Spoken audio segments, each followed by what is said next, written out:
مل کے عید میلاد مصطفیٰ سارے منانے آئے ہیں، عید میلاد مصطفیٰ سارے منانے آئے ہیں۔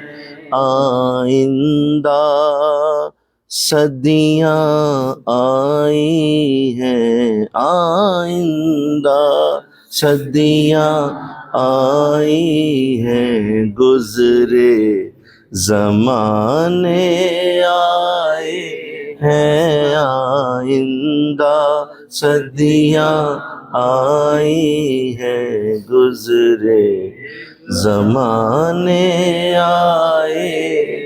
اہلا و سہلا مرحبا حبیب خدا آ گئے، اہلا و سہلا مرحبا حبیب خدا آ گئے، اہلا و سہلا مرحبا حبیب خدا آ گئے۔ آسی امت کے بھاگاسی امت کے بھاگ جگانے آئے ہیں، عید میلاد مصطفیٰ۔ اور یہ شعر جو ہے نا، اس نے مجھے عشق رسول کا ایک ایسا نور دیا تھا کہ آج تک وہ تازہ ہے۔ عشق محمد کیا ہوا، قطرے سے میں دریا ہوا۔ پھر سنیں، عشق محمد کیا ہوا، قطرے سے میں دریا ہوا، میری غریبی کی طرف چل کر خزانے آئے ہیں، میری غریبی کی طرف چل کر خزانے آئے۔ عشق محمد کیا ہوا، قطرے سے میں دریا ہوا، عشق محمد کیا ہوا، قطرے سے میں دریا ہوا، میری غریبی کی طرف چل کر خزانے آئے ہیں، میری غریبی کی طرف چل کر خزانے آئے ہیں، عید میلاد مصطفیٰ سارے منانے آئے ہیں۔ آئندہ صدیاں آئی ہیں، آئندہ صدیاں آئی ہیں، گزرے زمانے آئے ہیں، عید میلاد مصطفیٰ۔ ماشاء اللہ جی، عمر صاحب صلی اللہ علیہ یا رسول اللہ وسلم علیک یا حبیب اللہ۔ انشاءاللہ میرا دل اور میری جان مدینے والے، میرا دل اور یار میری جان یوں پڑھا کرتا تھا مدینے والے تجھ پہ سو جان سے قربان سبحان مدینے والے اللہ اللہ اللہ اللہ اللہ لکھ دے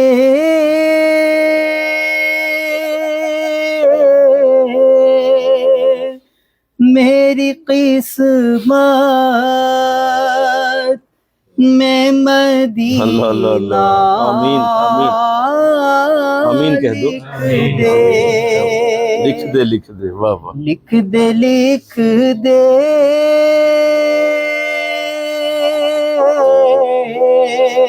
میری قسمت میری قسمت میں مدینہ آمین لکھ دے ہے تیری ملک قلم دان اعتکاف میں پڑھتا تھا مدینے والے سبحان اللہ ہے تیری ملک ملک قلم دان مدینے والے سبحان اللہ اور بھر دے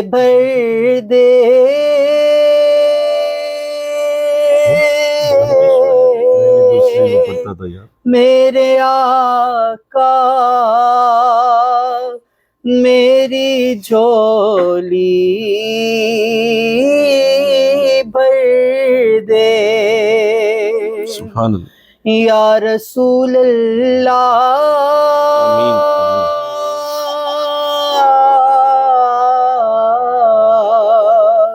بھر دے میرے آقا میری جھولی بھر دے اب نہ رکھ بے سر و سامان مدینے والے اب نہ رکھ بے سر و سامان مدینے والے سبحان اللہ سبحان اللہ اور کام آتی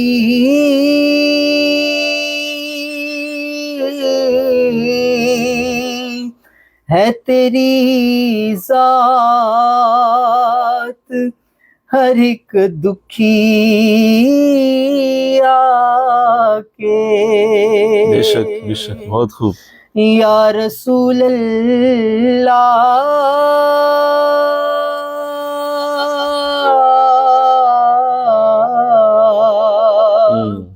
کام آتی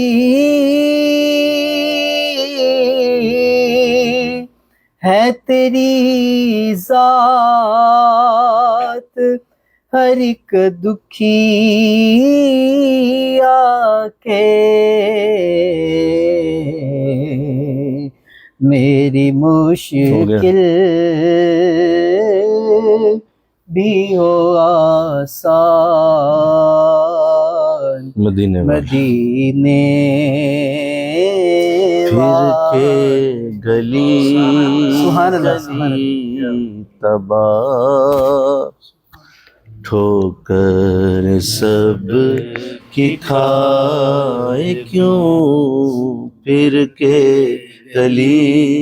گلی تباہ ٹھوکر سب کہ کھائے کیوں دل کو جو عقل دے خدا، تیری گلی سے جائے کیوں دل کو جو عقل دے خدا، تیری گلی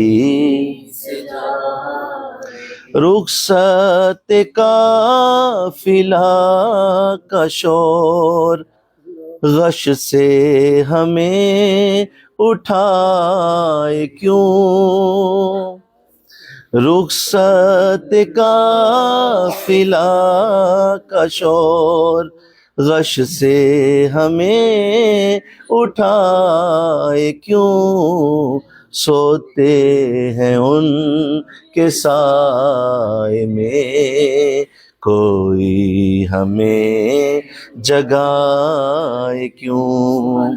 مدینہ سے نکل رہے تھے نا، تو دن آ گیا مدینہ سے جانے والا، تو اس وقت طبل بجایا جاتا تھا، گھنٹی بجائی جاتی تھی، طبل بجاتے تھے لوگ کہ قافلے والوں کو پتہ چل جاتا کہ اب رخصت کا ٹائم شروع ہو گیا، اور قافلے تیار ہو جاتے تھے مدینہ سے واپس جانے کے لیے۔ تو اعلیٰ حضرت لکھتے ہیں وہ رخصت قافلہ کا شور، میں نے جب سنا ہے تو مجھے غش پڑ گیا، میں مدینے سے نکل رہا ہوں، رخصت قافلہ کا شور غش سے ہمیں اٹھائے کیوں، سوتے ہیں ان کے سائے میں کوئی ہمیں جگا، میں تو سو رہا ہوں ان کے سائے میں، میں تو ان کے سائے میں سو، مجھے نہ جگاؤ یار، جاؤ تم لوگ چلے جاؤ، میں نے نہیں جانا، سوتے ہیں ان کے سائے میں کوئی ہمیں، یہ شعر نے حد کر دی ہوئی ہے۔ یاد حضور کی قسم غفلت عیش ہے ستم، یاد حضور کی قسم غفلت عیش ہے ستم، خوب ہے قید غم میں ہم کوئی ہمیں چھڑائے کیوں، خوب ہے قید غم میں ہم۔ اس شعر کو بھی سمجھنا اعلیٰ عشق کے ساتھ ہی ممکن ہے۔ یاد حضور کی قسم، آپ فرماتے ہیں مجھے حضور کی یاد کی قسم، غفلت عیش ہے ستم، آپ فرما رہے ہیں کہ یہ جو مجھے یہاں عیش ملی ہوئی ہے نا، جو مدینے کی عیش ہے، اگر میں اس سے غافل ہو جاؤں تو یہ بہت بڑا ظلم ہوگا۔